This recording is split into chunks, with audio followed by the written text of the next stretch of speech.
Me da muchísimo gusto, pero muchísimo gusto el contar ahora con la presencia del capítulo Monterrey, el capítulo Mérida de la ¡Ey! Academia ¡Ey! Nacional de Arquitectura. Ujú. Perdón por el lapso, es que tengo mucho tiempo de no verlos, pero me da muchísimo gusto que ahora el presidente del capítulo, el académico emérito Augusto Quijano, esté presente y sobre todo con este grupo de arquitectos que están trabajando en Mérida y que, como decía Roberto hace un momento, están haciendo muchas cosas, pero lo importante es no nada más que las hagan, sino que las difundan. La realidad es que la Academia Nacional de Arquitectura ha tomado una dinámica muy importante a partir de hace 4 años que empezamos a trabajar en esta administración y hemos tenido muy grandes satisfacciones. Muchos capítulos como Querétaro, principalmente Los Cabos, Guadalajara, Monterrey, Acapulco, Veracruz y Puebla, están trabajando y sabemos a nivel nacional lo que están haciendo. Por eso a mí me da muchísimo gusto el hecho de que volvamos a encontrarnos a gusto con esta plática, con el capítulo Mérida, que realmente la academia los necesita. ¿Por qué? Porque lo que ustedes hacen, que es muy valioso, la arquitectura que están produciendo en ese estado, en esa ciudad, la tiene que conocer todo el país y es muy importante porque la academia está abierta para darle precisamente ese marco, ese foro, ese lugar para que la gente, la sociedad conozca lo que está haciendo la arquitectura en Mérida. Los dejo en manos del arquitecto Antonio Gallardo, secretario general de la academia, para que conduzca la reunión, pero les agradezco muchísimo a todos ustedes que estén presentes y sobre todo escuchar las grandes experiencias de la arquitectura, no solamente que hacen en Mérida, sino que los arquitectos yucatecos están haciendo en León, Guanajuato, en la propia Ciudad de México, el edificio del Congreso, que es una obra prácticamente yucateca o no. Así es, así es. Así es. En manos de Toño Gallardo para que conduzca la reunión y les agradezco de ver a su presencia porque es estimulante el contar nuevamente con el capítulo, esperando que muy pronto, si es posible, a principios del año que entra, podamos hacer una invitación a un grupo de nuevos académicos en Mérida y desde luego con el Consejo de Méritos en el cual tú participas, Augusto, para seleccionar a los nuevos miembros del capítulo Mérida, pero darle esa vitalidad que necesitamos en la academia con la arquitectura de Yucatán, la arquitectura de Mérida. Gracias Desde por su luego. presencia. Muchas gracias, Pepe, muy amable. Muchas gracias, Pepe. Gracias. Gracias como siempre, Antonio. Gracias. Muchas gracias. Pues buenas tardes, bienvenidos. También para mí es un gusto poder haber concretado esta sesión académica en donde tenemos poco a poco se irán conectando de diferentes lugares del país, a veces nos acompañan hasta del extranjero. Voy a dar lectura a las semblanzas lo más breve posible para dedicarle más tiempo a nuestro conversatorio.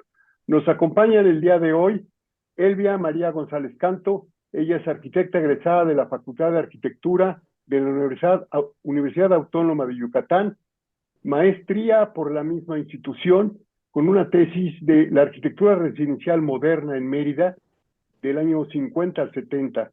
También es doctora en arquitectura de la Universidad Autónoma de Aguascalientes del programa institucional de doctorado en arquitectura, con una tesis muy interesante, la arquitectura moderna de uso colectivo en Mérida, Yucatán. Profesora de la Facultad de la Autónoma de Yucatán, del taller de proyectos, teoría e historia de la arquitectura, en donde actualmente es secretaria académica, becaria del FOECAI y de Altas y Raíces para el desarrollo de material didáctico de arquitectura para niños, becaria del FONCA, con la investigación de 56 arquitectos e ingenieros del siglo XX, autora de alrededor de 30 artículos y capítulos de libros de investigación de autores y obras del siglo XX y contemporáneas en Yucatán. Presidenta del Colegio Yucateco de Arquitectos de 95 a 97 y miembro de la Junta de Honor. Miembro de Docomomo México y coordinadora del Comité Estatal Yucatán de ICOMOS 2022-25. Trabaja en despacho particular de proyectos y construcciones. También nos acompaña Roberto José Ancona Riestra, es alumno fundador y egresado de la primera generación de la Autónoma de Yucatán en 79. Mucha experiencia, por supuesto. Ha combinado la práctica profesional con la académica, nutriendo entre sí ambas vertientes.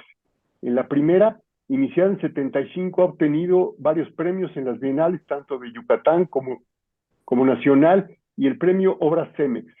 Ha impartido numerosas conferencias a nivel nacional, así como en 6 países latinoamericanos, Estados Unidos y en China. Sus obras se han publicado en diversas revistas y libros a nivel nacional e internacional. Concursos como los proyectos del Centro Cultural El Olimpo y el edificio administrativo del Ayuntamiento, en asociación con Augusto Quijano y Jorge Carlos Zoreda.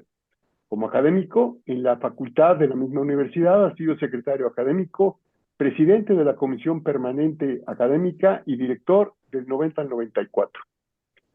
Ha impartido diversas materias en diseño arquitectónico, teoría e historia de la arquitectura, coordinador y coautor de 2 planes de estudio para la licenciatura de 83 y 91, y coordinador y coautor del libro Arquitectura de las Haciendas Henequeneras. Mención de honor en la Bienal de Quito, Ecuador. En el aspecto gremial ha sido vicepresidente del colegio, diseñando y construyendo su local. Desde el 99, cuando constituyó el Departamento de Proyectos, hasta 2022, fue coordinador del Departamento de Proyectos en la propia facultad. Augusto Quijano es egresado de la Universidad Iberoamericana, galardonado con medallas de oro en el Foro Mundial de Jóvenes Arquitectos en 88, en los concursos de Guadalajara y Bulgaria, y con sendas medallas de oro en la 3ª y 6ª Bienal de Arquitectura Mexicana. Premio especial en 1995 del Precast and Prestressed Concrete Institute de Chicago para el edificio Torre de Banamex en Mérida. Tiene una cantidad de premios que, bueno, llevaríamos yo creo que toda la noche en mencionarlos. Espero que omitirlos no vaya a implicar alguna falta, pero es importante destacar que él es presidente del capítulo Mérida de la Academia Nacional de Arquitectura. Y como decía el arquitecto Regadas al principio, la intención, Augusto, es reintegrar con los 12 capítulos de la Academia con una actividad de un mayor intercambio, y yo estoy seguro que lo vamos a lograr contigo y con el resto de todos los académicos por allá por Mérida. Desde luego, claro que sí. Sus obras han sido publicadas y difundidas en numerosas revistas. Es realmente de llamar la atención a dónde ha llegado tu presencia como arquitecto a nivel internacional. Javier Muñoz Menéndez, el Bonch, a quien lo conocemos todos precisamente por ese mote, es uno de los arquitectos joven, que acumula juventud, pero sobre todo una vitalidad de manera muy destacada. Realiza sus estudios de bachillerato en instituciones de educaciones maristas de la ciudad de Mérida, de lo cual comparto yo también con él. Somos maristas de corazón y de cepa. Arquitecto por la Universidad Autónoma de Yucatán, y funda en 1992 Muñoz Arquitectos Asociados, con sede allá en Mérida, firma desde la cual ha desarrollado numerosos proyectos de diversas categorías y escalas. En 96 comienza su ejercicio académico como profesor fundador de la Universidad Marista de Mérida, y posteriormente es invitado a ser director de esa muy prestigiada escuela, de esa universidad. Su trabajo ha sido galardonado en bienales nacionales e internacionales, destacando la medalla de oro en la 3ª y 10ª Bienal, allá en la Bienal Yucateca, y con el gran premio de la medalla de oro en la 9ª Bienal Nacional de Arquitectura Mexicana, en el 2006. Tiene una medalla al mérito artístico por el gobierno del estado de Yucatán, y es autor del proyecto del Senado de la República Mexicana en 2003, por el cual pasamos muy seguido allí en el Paseo de la Reforma. Y Jorge Carlos Zoreda, de la Facultad de Arquitectura de la Universidad de Yucatán, primer lugar en el concurso nacional del proyecto del edificio sede para la delegación 12 de Infonavit, proyecto de una plaza conmemorativa organizado por el Colegio Yucateco de Arquitectos y el Ayuntamiento de Mérida. Tiene un premio muy importante, el Paul Waterbury, en 1999, del International Illumination Design Awards. Finalista en la 4ª Bienal de Arquitectura de Sao Paulo y en la Exposición General de Arquitectos con el edificio del Centro Cultural de Mérida, El Olimpo. Candidato al premio Mies van der Rohe de Arquitectura Latinoamericana por la obra del Centro Cultural, precisamente El Olimpo. Primer premio en el concurso administrativo del Ayuntamiento de Mérida en colaboración con Augusto Quijano y Roberto Ancona. Primer lugar en el concurso para las oficinas corporativas de CEMEX, con los arquitectos también Augusto y Javier Muñoz. Medalla de plata en la categoría de edificios para la educación en la 10ª Bienal Mexicana por la Escuela de Artes de León, Guanajuato. Y tiene el gran premio, teléfono, motivo de cambio, medalla de oro de la 9ª Bienal de Arquitectura Yucateca.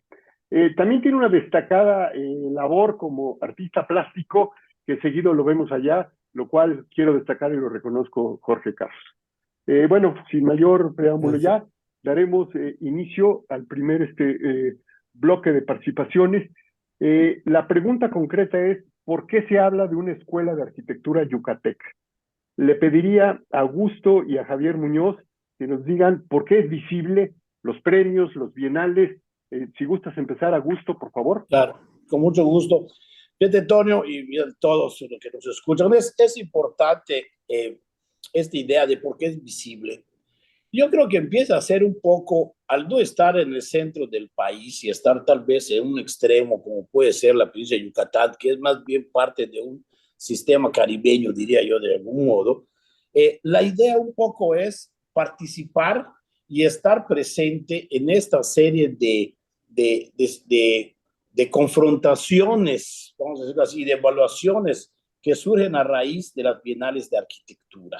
Yo creo que las bienales de arquitectura fueron un poco el punto, han sido el punto donde hemos podido estar presentes, mostrando nuestro trabajo y evaluándolo y confrontándolo, como lo debe ser esta idea de evaluación y de análisis.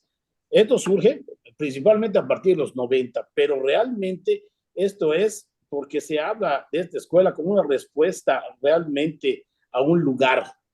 Es diferente, porque yo creo que en esa época, 80s, que es cuando más o menos empezamos todos, prácticamente esta parte de generación, ya la mayorcita que estamos acá, empezamos a trabajar en esto, pues era muy visible esta idea corriente de Barragán, que lo mismo es un Barragán ya en Villahermosa, que posiblemente estaría en Mérida o estaría en otro lado, y donde los colores, los pigmentos y demás pueden ser complejos. Entonces, pienso prácticamente que se habla de una escuela porque es una respuesta a un lugar, de un grupo de arquitectos. Es evidente este conocimiento por medio de las bienales, obteniendo reconocimientos, publicaciones, etcétera. Eso principalmente, ese es el punto. Gracias, Augusto. Javier, tus opiniones. Mi opinión, ¿por qué una escuela? Fíjate, Toño, que yo también tengo esa duda, tampoco lo tengo muy claro, ¿por qué se habla de una escuela yucateca, no? Y bueno, yo me voy por otro lado de lo que dijo Augusto, ¿no? Que estoy completamente de acuerdo, porque Yucatán tiene una identidad muy particular en cuestión de tradiciones y todo, pero ¿por qué se da la escuela? Para empezar, una escuela, ¿qué es? Y creo yo que una escuela es un espacio donde se construyen saberes y se desarrollan, digamos, un acervo cognitivo, ¿no? O sea, saberes. Y esos saberes más o menos determinan esta identidad. Lo que yo creo es que la escuela en Yucatán de arquitectura se da por un intangible que creo que es la amistad. Mira, yo pienso esto, creo que no puede haber una escuela si antes no hay un gremio unido, no hay una sociedad o una comunidad gremial que vaya hacia un mismo rumbo. Y yo creo que lo que sí se ha dado acá, ha habido una generosidad generacional como para irnos apoyando a través de los años. Mucha gente se preguntan por qué en Yucatán hacemos equipos, por qué en Yucatán están sucediendo tantas cosas. Yo me sentí muy arropado cuando estudié por toda la generación de Jorge Carlos, Augusto, Mario, El Gato, todos ellos, y de repente llegó cierto momento hasta que se perdieron las edades.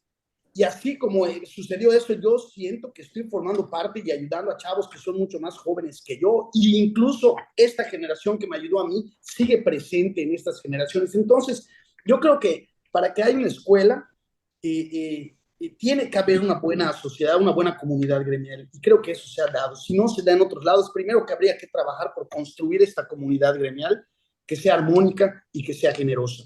Yo creo que por eso se ha dado en gran parte esta escuela de arquitectura educativa. Muy de acuerdo, y digo, yo les he dado seguimiento a la mayoría de ustedes, y sí los pongo como ejemplo precisamente por lo que acabas de decir. Construyen saberes, construyen conocimientos y los comparten. Y por eso la intención de esta sesión, para compartirlos con el resto de los capítulos y con todos los que nos siguen en redes sociales. A mí me gustaría, Augusto, que hablaras de los orígenes y las influencias precisamente de esta escuela de una manera más específica. Claro, desde luego, continuando con esto que platicaba Bunch, yo creo que esto parte de la creación de la carrera de arquitectura a mediados de los 70 en Mérida, que no existía una carrera de arquitectura. En esa búsqueda, diría yo, por encontrar un camino propio, en esos tiempos del tardomoderno y del posmoderno, en la que son respuestas a esas construcciones sin significado ni presencia, para asumir una nueva actitud frente a lo propio y lo ajeno. Y sobre la base de un pensamiento crítico, diría yo, para sumarse a un conjunto de obras singulares que constituyen este camino propio por encontrar una nueva arquitectura yucateca. Se amalgama realmente por la interacción de esta primera generación de egresados, que son Fernando Medina, Mario Peniche, Roberto Ancona, Jorge Carlos Orreda, con los que habíamos estudiado en Ibero, que en este caso nosotros regresamos, que era Enrique Duarte, Alejandro Domínguez y yo. A palabras de Alejandro Son, me recordaba un poco esto, y aparte de lo que platicaba acá Bunch, que era un poco esta idea de que esta búsqueda se funda más en la amistad y en la camaradería. También hay esta idea de Alejandro Son de que decía que era esta respuesta que queríamos hacer. La escuela de arquitectura venía de algo que se había constituido y formado, y todos teníamos este mismo interés de hacer una arquitectura más a nuestro sitio, en nuestro lugar. ¿Sabes lo que diría yo del caso de Alejandro Son? A sus palabras, decía que estas corrientes, me acuerdo muy bien de esa época, esa corriente de mediocridad universal que existía, había provocado en muchos lugares esa lucha por la identidad. Se hablaba mucho de identidad, de arquitectura, de una serie de cosas, y a veces identificaba al enemigo común, y como reacción, por ejemplo, a una situación de invasión norteamericana, se contestaba con una respuesta excesivamente folclorista, o de la formación de un bastión, diría yo, nacionalista, ¿no? Estas actitudes, pues es bastante, diría yo, eran parciales y miopes. O sea, hay que hacer esto, vamos a hacer lo contrario. Hay que hacer esto, haciendo tal lado, vamos a hacer lo otro. Como que eran parte de las dudas y las sistemáticas que nos iban encontrando en la cabeza. Y además, pues son muy cómodas, pues son simplistas, eran parciales, eran actitudes parciales y muchas veces miopes, sin perspectivas. Yo diría que, como decía él, no era cuestión de querer ser iguales o diferentes a algo, sino realmente era lo adecuado, querer ser verdaderos. ¿Qué quería para hacer en este lugar y qué es lo que debíamos que hacer, ¿no? Yo creo que un poco los orígenes es esto, es este lugar que es muy singular, muy especial, con un clima y una serie de cosas que existen, las costumbres, contra versus el momento histórico que nos toca vivir, con la formación de estos dos, de esta fusión, diría yo, o principalmente la creación de esta primera generación de arquitectos, decía yo, Mario, Fernando Medina, Jorge Carlos, Roberto, en fin, y esta idea de que en el momento aquel era esta búsqueda por esa identidad arquitectónica en todas esas corrientes de tardomoderno y posmoderno que estaban existiendo en el país y en el continente, incluso y en otros continentes, ¿no? Este sería un poco eso. Y las influencias, pues era propiamente esta idea de poder encontrar los caminos propios, sobre todo de aquello se habla mucho de aquella arquitectura latinoamericana, que era una respuesta moderna propia, ¿no? Y no algo muy genérico a nivel mundial, ¿no? Eso sería todo. Bien, Augusto. Le pediríamos ahora a Elvia si nos puede hablar de los momentos claves desde su óptica que yo sé que es compartida por prácticamente todos ustedes. Adelante, Elvia. Buenas noches, ¿qué tal? Mucho gusto.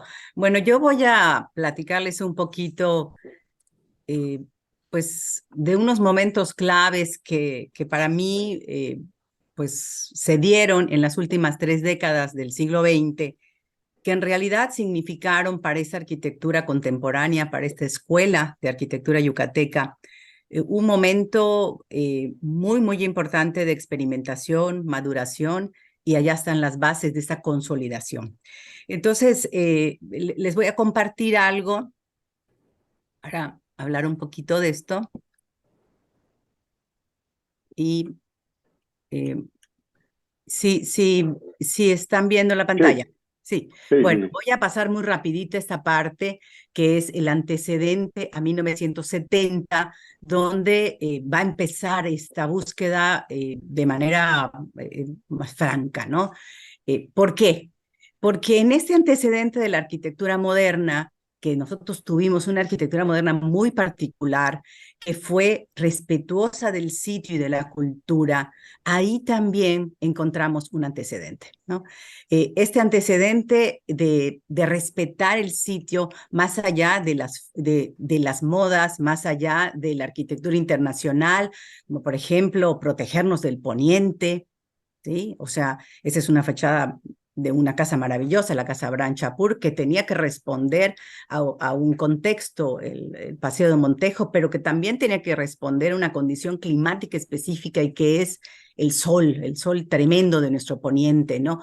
Pero lo mismo pasaba, que había que sumarse a pues estas formas, desde luego, de este movimiento, las cajas, este nuevo lenguaje de los planos, la línea, los volúmenes, pero de manera cuidadosa, con 2 aspectos: lo climático y también la cultura. Cerrarse donde había que cerrarse y abrirse donde se podía abrir. Y así vemos el espacio, ¿no? Esos espacios que, si bien son espacios de la arquitectura moderna, esa fluidez espacial, vamos a ver cómo son cuidadosos y se cierran y se abren, por supuesto, involucrando los adelantes tecnológicos, que esa es una de las constantes que vamos a ver en esta escuela de arquitectura yucateca, ¿no? Entonces, este antecedente me parece muy, muy importante, porque estos son referentes para ese grupo de la primera generación, y también de muchas maneras para los otros que se fueron, pero que regresaron, ¿no? Y bueno, con soluciones que tienen que dar respuestas a nuestro clima y a la cultura, ¿no? Y bueno, y de esta manera llegamos a la década de los 70, que va a ser muy importante, porque se va a dar, como acaba de mencionar Augusto, va a aparecer en los 70 la primera escuela de arquitectura, en 1973, y en ese momento lo que se está viviendo en Mérida, pues es esa ruptura con el movimiento moderno. Sin embargo, los arquitectos que están haciendo arquitectura están haciendo de diferentes maneras y como pueden, ¿no? Por ejemplo, Luis Torre, que es egresado de la Ibero, hace la Casa Torre Gamboa, donde evidentemente hay una influencia de Wright y una continuación de la tradición del movimiento moderno. Pero vemos a un Martel Correa con el Banco de México, que él es egresado de con una arquitectura, con esa caja y esos elementos de la arquitectura moderna, pero incluyendo unos arcos para estar en ese posmoderno, ¿no? O bien un Manuel González, que es extraordinario, que estudió en la Anáhuac, con una búsqueda de formas y sobre todo espacios con interiores. Sí, está. Sí. Maravilloso, ¿no? Y bueno, cada quien está en esa búsqueda. Y este es el momento de esa búsqueda cuando aparece la Escuela de Arquitectura. Y bueno, este gráfico presenta de manera muy, muy breve ese recorrido hasta poquito después llegando al siglo XXI, en donde vamos a ver que en el 69, en el 73, todavía siguen estas influencias del posmoderno con la tendencia colonial. En el 73 aparece esa escuela de arquitectura, aparecen algunos regionalismos, desde luego. Egresa en el 79, que es un momento clave, la primera generación, pero también regresan, 79-80, Esos egresados de la Ibero, entre los que están, pues ya los mencionó Augusto, Enrique, posteriormente Alejandro Medina, ¿no? Y bueno, vamos a ver cómo empieza ese desarrollo de la arquitectura yucateca con búsquedas y encuentros. Vamos a tener un momento clave, ahorita vamos a ver algo de lo que pasa en el 80, en el 90, y ahí hay un parteaguas que tiene que ver con la difusión nacional, con los concursos, con las bienales. Desde luego, aquí arriba ustedes ven, aparecen las bienales de manera muy importante, en el 94 con Augusto, vuelve a aparecer en el 2000, luego con el Bunch, pero también se dan otras cosas que van a contribuir y van a sumar nuevos egresados, que se suman nuevas escuelas, primero la Marista en el 96 y luego otras generaciones. Y de este modo llegamos a la década de los 70, cuando ya salió esa primera generación, y bueno, es interesante. Esto me parece muy importante decir esto. Aquí en esta lámina tenemos a dos grupos, uno egresados de una escuela de la Ciudad de México y otro que egresa de la escuela local, pero que también estos de la escuela local, además de que están tratando de hacer una arquitectura, están tratando de sacar adelante una escuela de arquitectura, porque en ese momento, en el 81, uno de sus egresados toma las riendas de esa escuela. Entonces es, por un lado, pues en el ejercicio de la tradición, una búsqueda. Roberto Ancona, por supuesto, estudioso de la arquitectura moderna, y de Félix Militerán, pues con esas líneas muy limpias, con esos giros muy de Félix Militerán. Fernando Medina igual, muy raitiano, pero en el interior, con una espacialidad maravillosa. Mario Peniche un poco más, con esas formas brutalistas de la Ciudad de México, en otra escala, desde luego, con esos materiales. Pero luego vemos, por otra parte, que tenemos a Quijano, a Torre, a Domínguez, con, bueno, primero Plaza Dorada, con esos grandes cigarros muy a lo Barragán, ¿no? Y con esos colores, porque además aparecen estos colores, con esa arquitectura monumental, como se estaba haciendo en la Ciudad de México. Acá no teníamos esa arquitectura monumental. Desde luego le va a seguir la Universidad del Mayab.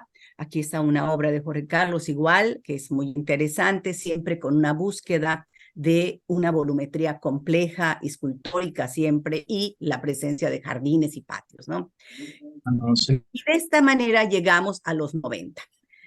En los 90 sigue esta continuidad de la tradición del movimiento moderno, pero también está este posmoderno brutalista, esta obra de Enrique Duarte, Copico, ya desaparecida, de 1991, que pues realmente fue una obra muy interesante para pues una fotocopiadora, o sea, íbamos a imprimir planos y a sacar copias, ¿no? O bien también nos había llegado la influencia desde luego de Barragán, y bueno, hay búsquedas en ese sentido. Sin embargo, en este momento se va a dar algo que va a ser muy importante y que va a tener que ver con la difusión de la arquitectura. Augusto Quijano, la verdad, es pionero en la difusión de la arquitectura. Empieza a publicar en algunas revistas, aparece en la revista Enlace, aparece en la revista Obras, en donde empiezan a publicar, le sigue Enrique Duarte y luego se suman los otros, ¿no? Y allá va a haber un hecho muy importante, mostrar la arquitectura. Y mostrar la arquitectura es exponerse a la crítica. Y creo que este es uno de los aspectos fundamentales para este crecimiento de la arquitectura yucateca. Mostrarse y decir, bueno, pues que me critiquen, qué es lo que tengo de bueno y qué no tengo de bueno, ¿no? En este sentido, en esta década, me parece que la difusión de la arquitectura yucateca es extraordinaria, pero también son extraordinarias las bienales. Ya se dijeron, en 1990 aparece la primera bienal, Augusto una vez, que es pionero, participa en esta primera teniendo 2 premios, pero finalmente en el 94 obtiene la medalla de oro, pero junto con eso, desde el colegio de arquitectos, desde el grupo mayoritario de arquitectos, que no éramos tantos en ese entonces, surge pues la inquietud de por qué no mostramos también nuestro trabajo, por qué no lo ponemos sobre la mesa para que haya un análisis y una crítica. Y es en ese momento, en el 94, cuando la Bienal de Arquitectura Mexicana solo tiene 3 ediciones, que la Yucateca tiene la primera. Y tiene la primera, y esto abre al debate y a mostrar las obras. no la hace si la ve uno que otro o el que pueda verla si es una obra pública. No, se hace y se muestra. Creo que eso es fundamental en esta maduración y este camino. Por supuesto, los concursos de arquitectura en esta década van a ser muy, muy importantes y van a continuar hasta a los primeros años del siglo XXI, pero también hay algo que creo que también es fundamental decir, hay una voluntad política, y una voluntad política que tiene que ver con creer en los arquitectos yucatecos, creer en ellos y confiarles estas obras, o sea, sacar concursos de arquitectura. Desde luego, esta es la década donde se van a sumar los prefabricados, van a surgir las escuelas, y abundando sobre este tema que a mí me parece muy importante y que son los concursos de arquitectura y la voluntad política de esos gobiernos municipales, fundamentalmente, vamos a ver que desde 1991, con un concurso, vamos a tener una serie de concursos a donde muchísimos arquitectos nos vamos a sumar. Esto, exponernos al análisis y a la crítica y, ahora sí, ejercer el oficio, indudablemente tiene que ser o fue un motivo de desarrollo en la arquitectura. En los concursos todos ganan. ¿Por qué? Porque te puedes comparar con tus iguales, ver cómo resolvieron el concurso y, bueno, finalmente ubicarte en dónde estás. Y si ustedes observan, tenemos en el 91, de esa época, en el primer concurso, en el 95 el Olimpo, luego en el 2001 las Puertas de la Ciudad, el Mercado de San Benito, y así le seguimos, y más o menos de esta época le paramos en el 2008. Este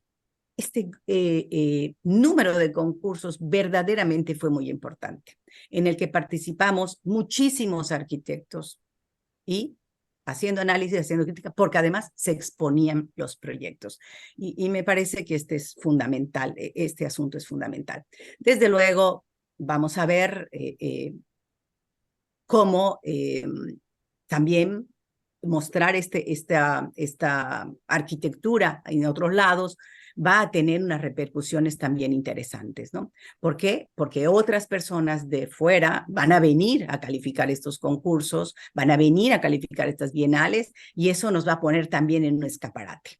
O sea, no solamente son las bienales, son los concursos y desde luego nuestras propias bienales. Y con ello vamos a ver que estas asociaciones, y eso lo vamos a tocar más adelante, pues va a traer la inclusión de algunas influencias en el uso más o menos de los prefabricados, si uno lo usa, si otro no lo usa, en fin, y va a permear en los demás arquitectos. O sea, en el seno del Colegio de Arquitectos se da una actividad gremial muy importante en donde los más jóvenes aprendíamos de los grandes y además se hacían equipos entre jóvenes y grandes, y eso indudablemente ocasionaba influencias muy importantes, ¿no? Y bueno, pues aquí tenemos algunas otras de las obras de esos años, que son los 90, y vamos a ver cómo, pues aquí ya aparece una obra del Bunch, que era mucho más joven, que igual está intentando sumarse a los prefabricados, es decir, a los materiales, que en ese momento es la década de los colores beige, de nuestra piedra, de nuestro mármol yucateco, pero también tenemos un Alejandro Medina tratando de encontrar una arquitectura acorde a lo que era, pues, y de acorde con los movimientos en el mundo, ¿no?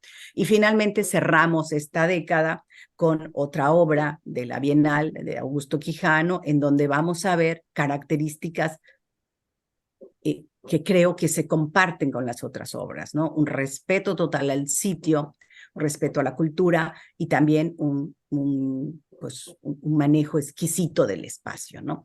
Y bueno, pues yo con esto cerraría mi intervención en este momento. Muchas gracias, Elvia. Ahora les vamos a pedir en una ronda, tratando acciones así muy puntuales dentro de lo que cabe, que nos mencionen las aportaciones de la arquitectura contemporánea yucateca. Empezaríamos con Augusto y luego les voy dando la palabra a Elvia, a Jorge Carlos, a Roberto y a Javier Muñoz. Adelante, Augusto. Así puntualmente, yo creo que una de las aportaciones es, diría yo, entender la arquitectura que es de valor universal, pero que está expuesta desde un lugar en particular, desde un sitio en particular, en donde se plantea una perspectiva de actuación desde este lugar donde retoma y reinterpreta conceptos, retoma y reinterpreta espacios y no formas, que era algo que había que ir buscando un poco más profundamente y no necesariamente algo que es solamente una epidermis, ¿no?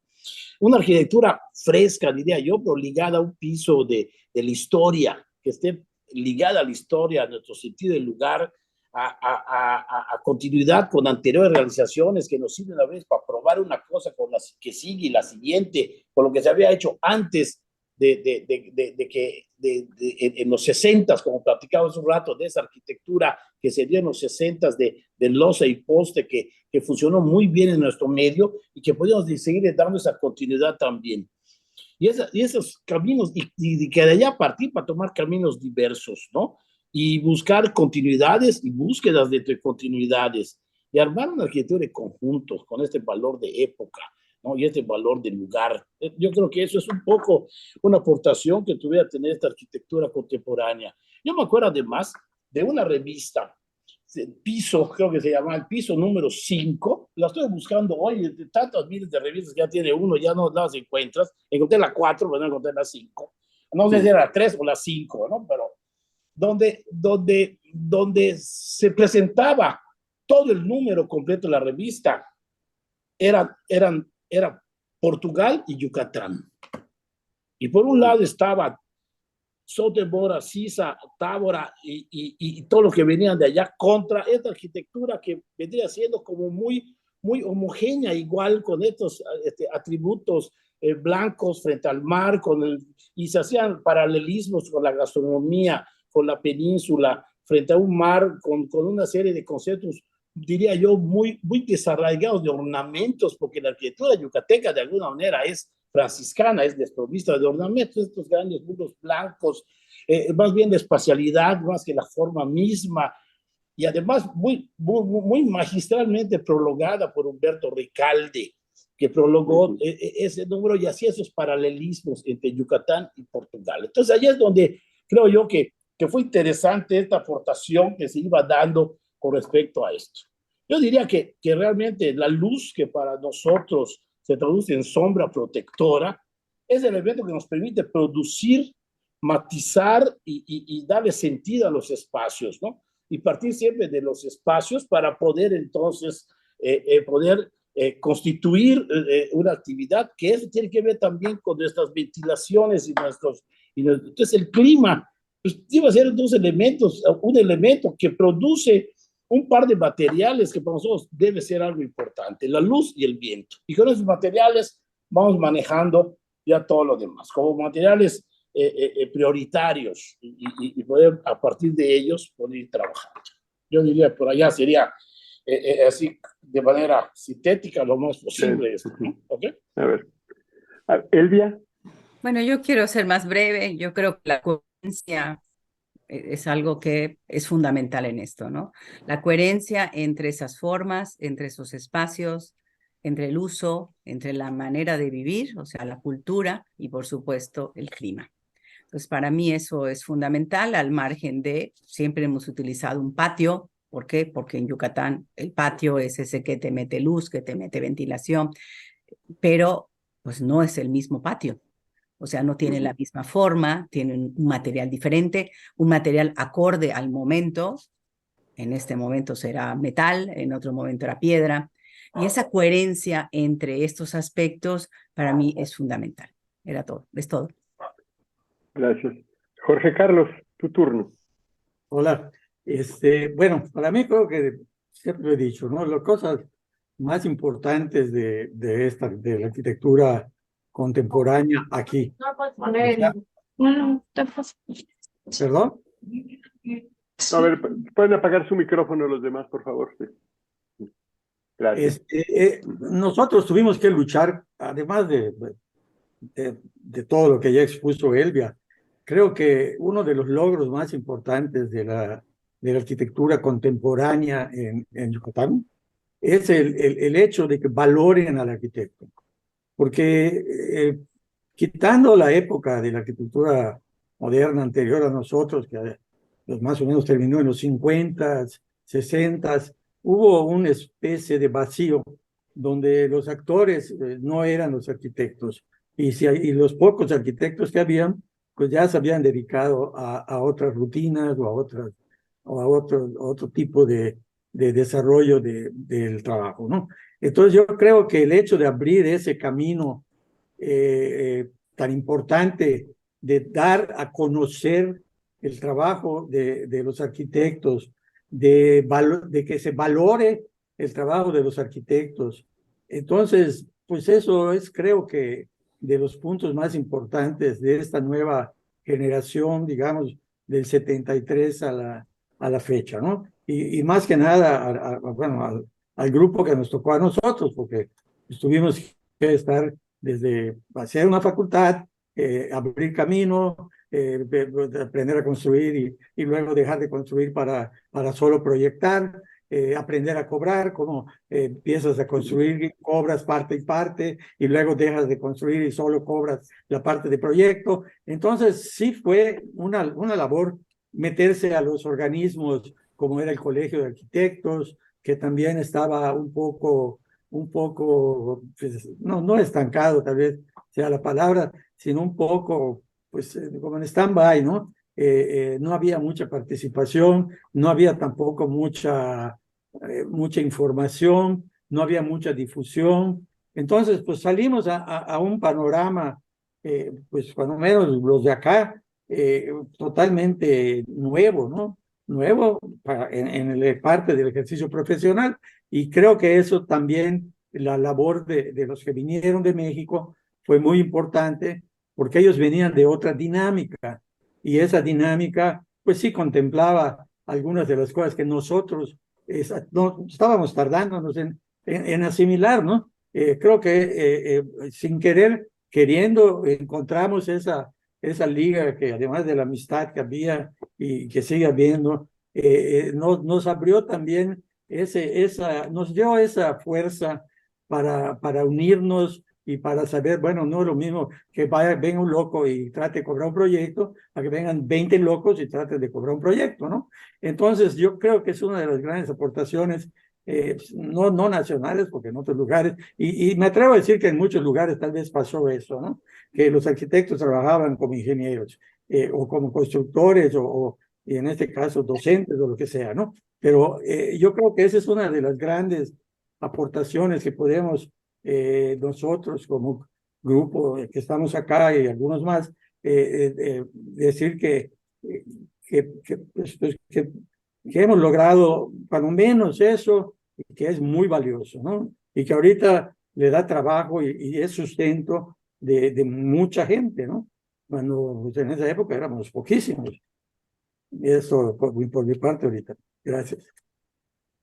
Gracias. Sí. Roberto Ancona.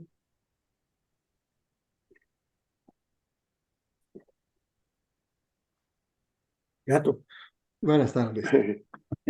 Bueno, yo creo que otra de las aportaciones ha sido la conjunción de distintas facetas del ejercicio profesional en las mismas personas. Al mismo tiempo que ejercíamos la profesión, éramos maestros, nos llevábamos muy bien, fiestas y demás, lo cual no es usual.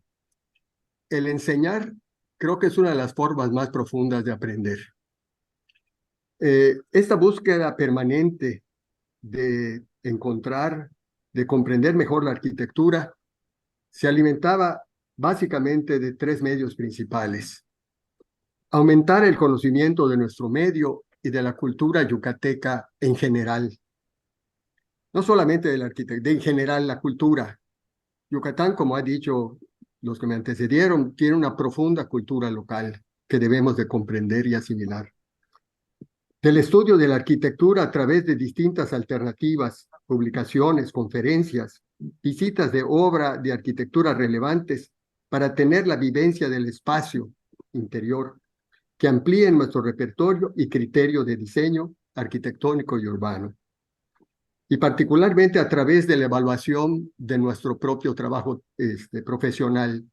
Al ser un grupo, fácilmente te comentaban los aciertos, pero también con todo cariño y a veces no con mucho cariño te decían los errores que tenías y era una forma de aprender de manera muy interesante.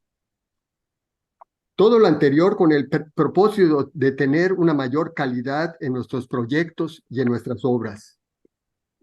Si bien se han detectado distintas aportaciones que ya han sido señaladas por los que me han antecedido, la intención siempre que se ha procurado es la de tener distintos enfoques de resolución.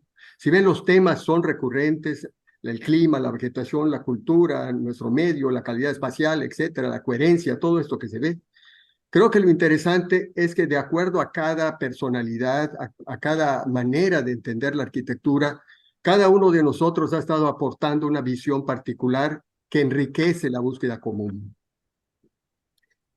Evaluando siempre los aciertos encontrados y principalmente la fuerza de síntesis en la propuesta, o tratando de ejercitar siempre la arquitectura integral, incorporando los distintos aspectos de la arquitectura en una solución, profundizando en la misma para alcanzar mayor calidad tanto en el criterio general de la solución como en la solución a detalle. Muchas veces vemos proyectos muy interesantes que se quedan en lo general y en la resolución no se observa la misma calidad, perdiendo la obra su calidad a la escala humana, aquella que Mijares nos decía con mucho cariño e interés, la calidad táctil, la calidad cercana, la calidad del detalle casi de uno a uno, que se disfruta observando y sintiendo los detalles en concordancia con la solución general. Gracias. Gracias, Roberto. Ahora te toca a ti, Bonch. Sí, gracias. Yo creo que la aportación, más que de la arquitectura yucateca, de Yucatán. Mira, Toño, yo creo que con la arquitectura pasa lo mismo que pasa con la comida, por ejemplo, yucateca, o la música yucateca. O sea, nos sentimos muy cómodos siendo de provincia, muy felices de ser de provincia. Yo, honestamente, creo que Yucatán es un estado que tiene una personalidad muy especial y nos sentimos felices siendo de esta parte del país, siendo diferentes que el resto del país, aunque nos hagan bromas sobre nuestra manera de hablar. Yo me siento orgulloso. Y creo que una de las mayores aportaciones que tiene Yucatán, y desde luego la arquitectura yucateca, ha sido su capacidad de expresar estas diferencias. O sea, es un poco lo que decía Villagrán, el valor social de la arquitectura. Creo que nosotros nos sentimos cómodos haciendo, o muy contentos, siendo capaces de hacer una arquitectura franca, directa, espontánea, sin aspiraciones estilísticas o maquillajes que traten de parecer algo que en realidad no somos. Creo que las mismas circunstancias que tenemos, como nuestras tradiciones o nuestro clima, que es un clima extremo en muchos de los meses del año, nos han determinado a hacer una arquitectura de ciertas características que creo que se han dado de una manera muy clara, muy elocuente. Y creo que esa es una aportación de Yucatán. Yo creo que nuestras tradiciones son tradiciones muy distintas a las del resto del país. Aquí en Yucatán seguimos durmiendo siestas, seguimos durmiendo muchas tardes en hamacas. Nuestra comida es muy distinta, nos encanta estar en terrazas, nos encanta vivir afuera, pero sentirnos adentro, esta mezcolanza entre el interior y el exterior. Nos encantan nuestros sistemas constructivos, nos encantan nuestros materiales de construcción, tantas cosas que finalmente, ¿qué es lo que nos van dando? Una palabra que es un poco peligrosa, pero que es la identidad. Entonces, el saber expresar esta identidad, el quiénes somos, creo que es una aportación a la arquitectura mexicana, ¿no? Y la otra cosa es, voy a reiterar lo que dije al principio de esta charla, ¿no?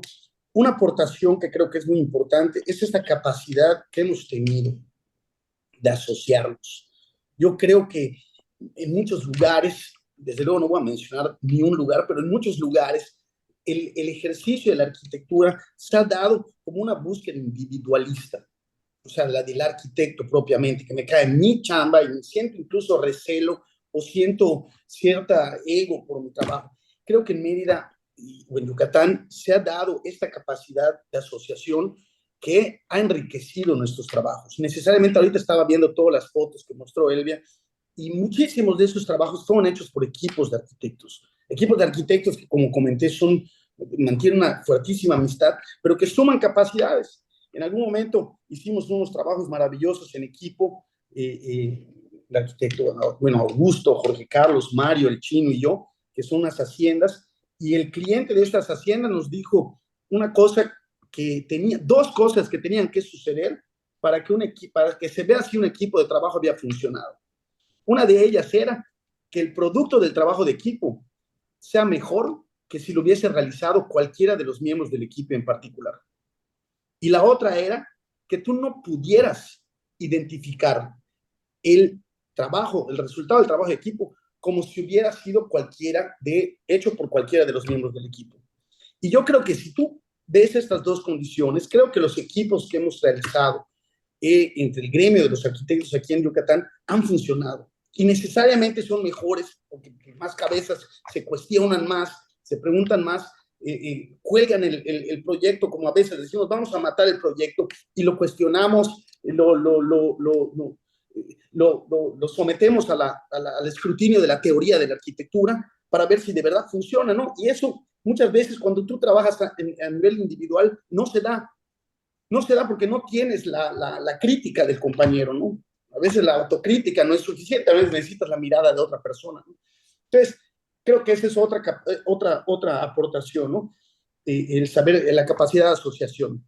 Entonces, yo, resumiendo, ¿no? Creo que dos aportaciones de Yucatán, primero, es la capacidad de expresión de nuestra cultura, que somos diferentes y nos sentimos orgullosos siendo provincia yucateca, y dos, la capacidad de asociación. Gracias, Gonchi.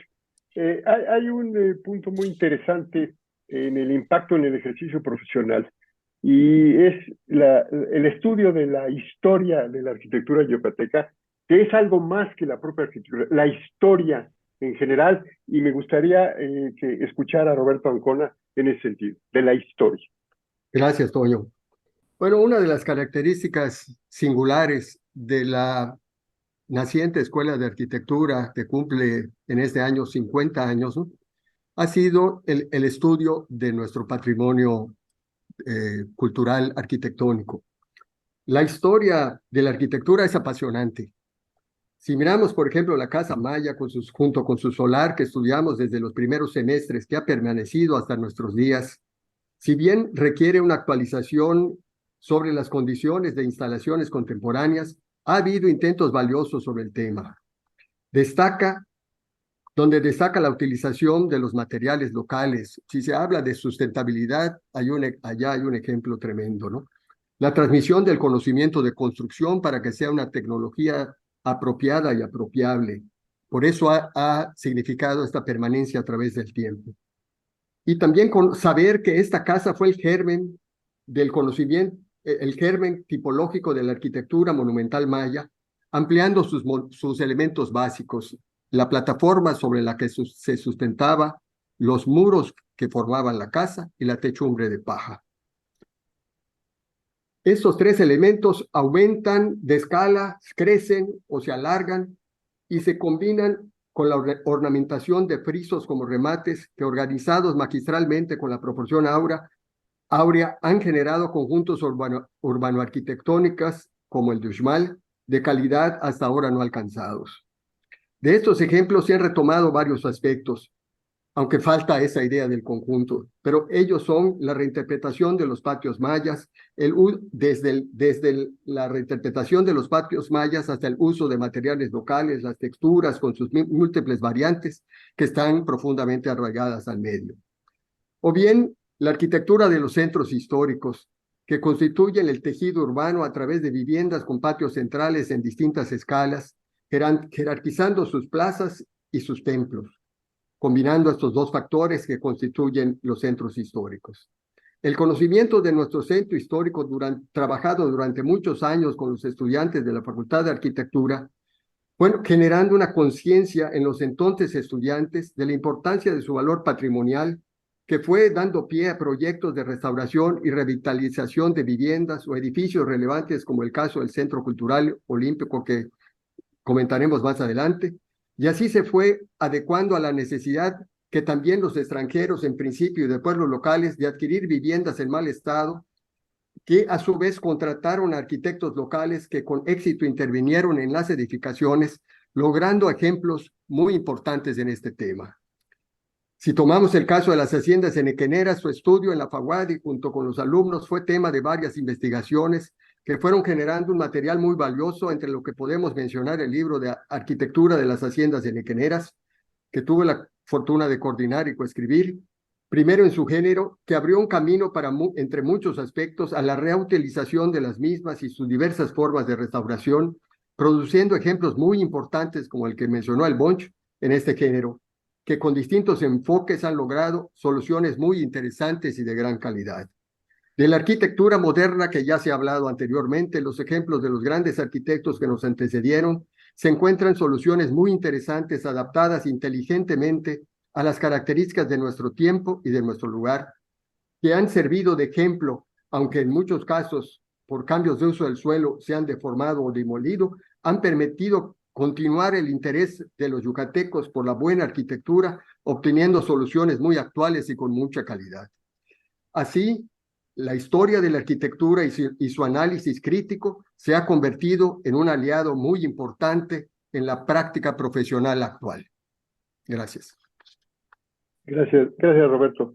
Yo no estaba tan perdido cuando mencionaba con colegas en otros lugares de la Escuela de Arquitectura Yucatec. Y destaco, o lo repito como lo dijo hace un momento el Bonch, del sentido de colaboración, de la pluralidad del equipo y de dejarse contaminar, aunque parezca una contradicción, contaminar por buenas influencias. Porque sí han tenido maestros y han recurrido a la historia, no solo local. O sea, como decía Glenn Morcott, ustedes actúan locales, pero también piensan globalmente, porque estamos en un momento de contemporaneidad, pero también están dejando historia. Y yo creo que eso es importante, ya que queda esto para todos los que nos escuchan y nos están viendo ahora. Y como les decía al principio, queda grabado. Este será un documento que servirá de ejemplo no solo para el interior de la academia, sino para el resto de todo el gremio y de los que no son arquitectos. Ustedes tienen una comunicación de llamar la atención con quienes habitan la arquitectura, con los que la producen, por supuesto también con los trabajadores. Y el siguiente tema se refiere a los concursos de arquitectura y las colaboraciones. Entonces yo le pediría al Bonch y a Jorge Carlos que nos hablen de eso que para mí siempre ha sido motivo de ejemplo, que lo trato de transmitir en la propia escuela o en las escuelas donde he estado dando clases, que hay partes del desarrollo de la composición arquitectónica que sí puede ser un poquito privado, pero se tienen que empezar a compartir en la misma escuela, en el taller de arquitectura y en el propio ejercicio profesional, trabajar colaborativamente. Javier y Jorge Carlos, por favor. ¿Quieres empezar? Lo mismo, por edad. Uy. Bueno, empiezo. Yo creo que así como un poco fue la historia de cómo se armó este grupo, por amistades, por intereses comunes en la arquitectura y en la formación de la arquitectura. Yo creo que así mismo se dan estas uniones el hacer equipos, ¿no? El hacer equipos.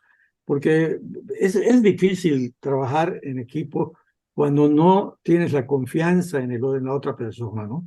Cuando tú confías en la otra persona, cuando tú sabes que la otra persona va a pensar como tú, pero diferente a ti, pues es muy positivo, ¿no? Nosotros hemos logrado esto después de muchos años y gracias a Dios seguimos haciéndolo, ¿no? Empezó como tal vez como creo que fue un requisito el caso del Olimpo, que creo que fue el primero, si no mal no recuerdo, era como un requisito y decidimos hacerlo Roberto, Augusto y yo, por las características en ese momento de cada uno, ¿no? Por los conocimientos de cada uno, por la forma de hacer las cosas de cada uno, y fue exitoso, ¿no? O sea, gracias a Dios. Y luego, pues nos seguimos un poco con esa tónica y vimos que pues, realmente no era difícil, o sea, al contrario, era muy fácil y todo se basaba en el respeto, ¿no? En el respeto que teníamos hacia nuestros colegas y hasta incluso hacia nuestros adversarios, tomábamos las cosas muy en serio, el hacer entre varios algo, siempre tres cabezas piensan más que uno o dos cabezas, y después ya ese grupo se fue derivando por cuestiones por motivos que no vienen al caso, en cosas que hemos hecho mucho, Augusto, el Bunch y yo, que también tenemos, yo con Javier tengo mucha relación, porque pues, lo conozco desde estudiante, y con Augusto, pues igual, ¿no? O sea, y bueno, pues ese grupo se ha mantenido por cuestiones también que nos hemos sentido cómodos, ¿no? Y como que también somos los que estamos dedicados, o estábamos, o seguimos estando, dedicados exclusivamente a casi a la arquitectura, ¿no? No, o sea, quiero decir con esto que no estábamos metidos en la educación, que no estábamos metidos en de funcionarios de X municipales, de ese tipo de distractores probablemente, si nosotros estábamos 24 horas dedicados a la arquitectura. Y eso también te hace pensar con quién te vas a reunir, ¿no? Entonces tienes que pensar igual que tú, tienes que respetarlo y ser respetado, y bueno, y tienes pues que tenga el mismo tiempo que tú, ¿no? Y yo creo que es una fórmula que también ha sido pues ya repetida, por lo menos en nuestra localidad, pues no sé con qué éxitos o no éxitos, en otros lados del país incluso, y acá es una fórmula muy sencilla, ¿no? Es el respeto. O sea, no hay más que el respeto y la dedicación. La dedicación bueno, y el respeto, la aportación, en fin. Eso creo que es lo básico para formar equipo, ¿no? Que es lo que hemos hecho nosotros, que bueno, nos ha rendido frutos en muchas ocasiones. A ver. Como dicen, por allá no somos machos, pero somos muchos, Toño. Y bueno, coincido con todo lo que dice Jorge Carlos. Creo que, y lo he comentado, el sabernos asociar nos ha hecho crecer. Y yo creo, bueno, reitero que comulgo con lo que dice Jorge Carlos.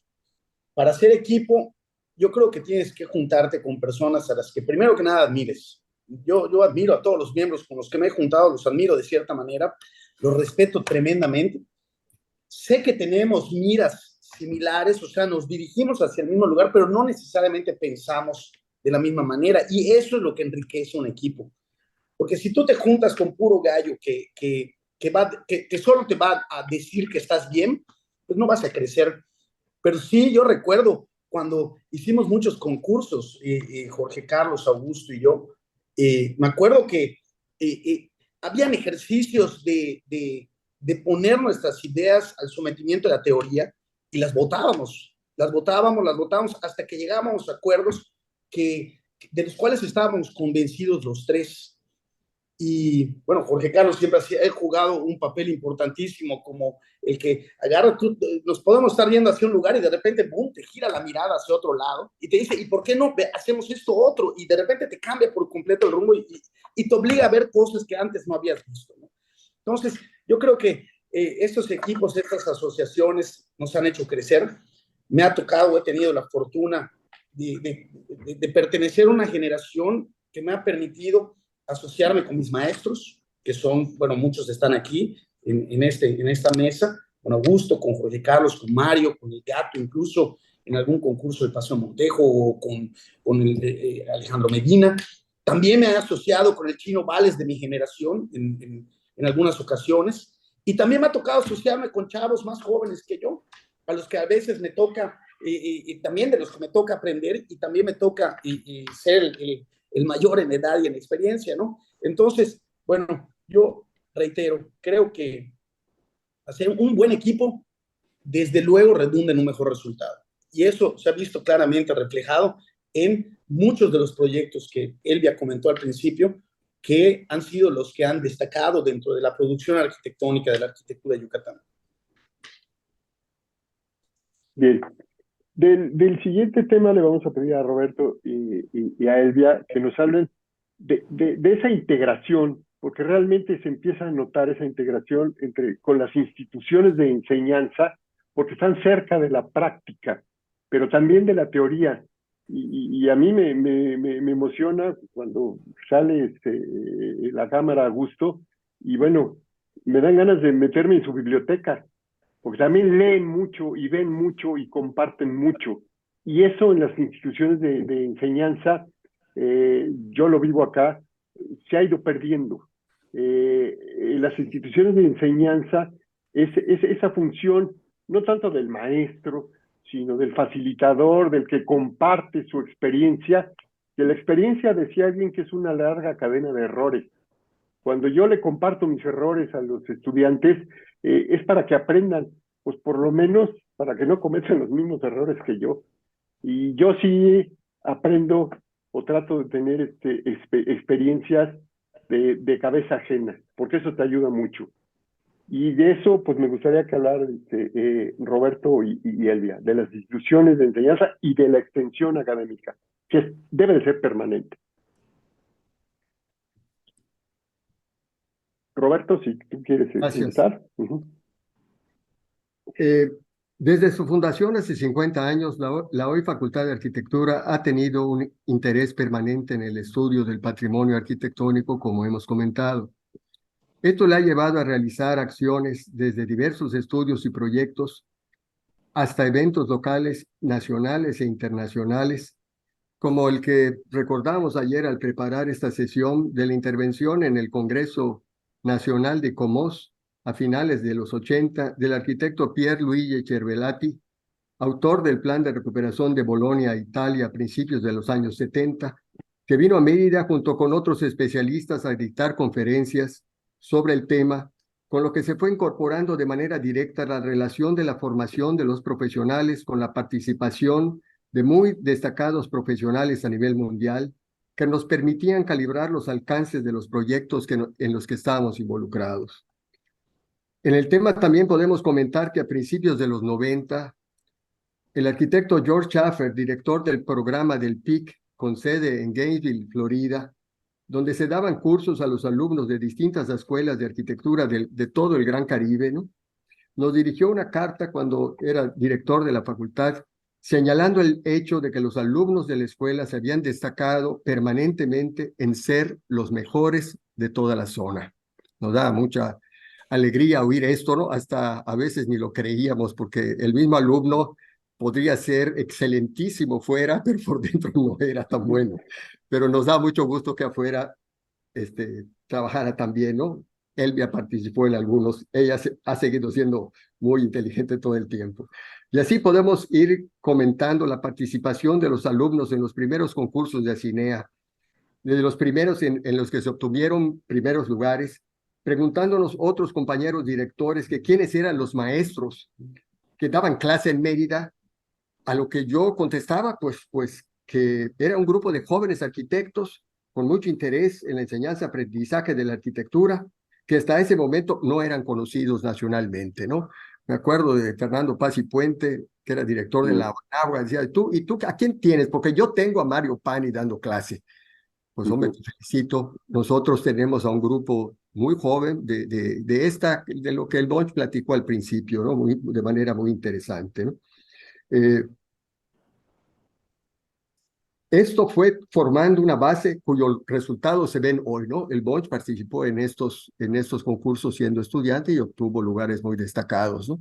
Entonces, esas bases se van formando y se van después reproduciendo a otros niveles y a otras escalas.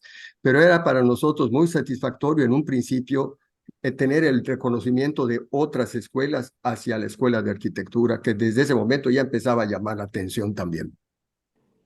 Gracias. Bien. Bueno, Elvia. Sí, gracias. Bueno, yo quisiera destacar algo que es esa, lo dije al principio, esa relación entre los arquitectos pues, de la primera generación y la academia, ¿no? Son muy jóvenes, tenían 2 años de haber egresado y habían asumido la dirección de una escuela, ¿no? Estuvo Roberto, estuvo Mario, por supuesto Fernando Medina como director, estuvo Jorge Carlos como profesor, Augusto como profesor, en fin. O sea, era realmente un grupo muy joven que estaba al frente de una escuela de arquitectura, definiendo la arquitectura y enseñando o tratando de abrir un camino para la enseñanza-aprendizaje de la arquitectura. Eso me parece que es algo que hay que destacar porque ese mismo entusiasmo y amor por la academia, pues ha permeado. La realidad es que hay algo que quisiera destacar y que está de acuerdo con lo que han mencionado. Hoy en Mérida tenemos muchas escuelas de arquitectura, muchas, grandes, más chicas, medianas, pero en donde en la mayoría de ellas se encuentran egresados ya sea de la UADY o egresados de otras escuelas, pero con un común denominador que nos conocemos, estamos en el mismo camino y hay unidad. Eso creo que es fundamental, ¿no? El mismo Javier Muñoz ha estado en la dirección de una escuela y está en la búsqueda también de una arquitectura propia, de una arquitectura yucateca, ¿no? Roberto también, en fin, hay muchísimos, ¿no? Entonces esto creo que es algo que hay que destacar al margen de la escuela que sea, ¿no? Que hay una relación muy fuerte entre el gremio, al margen de donde estén trabajando. Y bueno, y los objetivos más o menos van en el mismo camino. Entonces yo realmente nada más quería aportar esto que me parece que es fundamental. En este momento tengo oportunidad de estar pues, como secretaria académica de la Facultad de Arquitectura de la UADY y pues me da muchísimo gusto encontrarme con alumnos, colegas, amigos en otras escuelas, llámese UNSA, Vizcaya, Marista, Modelo, Anáhuac, etcétera, ¿no? Cualquiera, ¿no? Y eso creo que es muy importante. Gracias.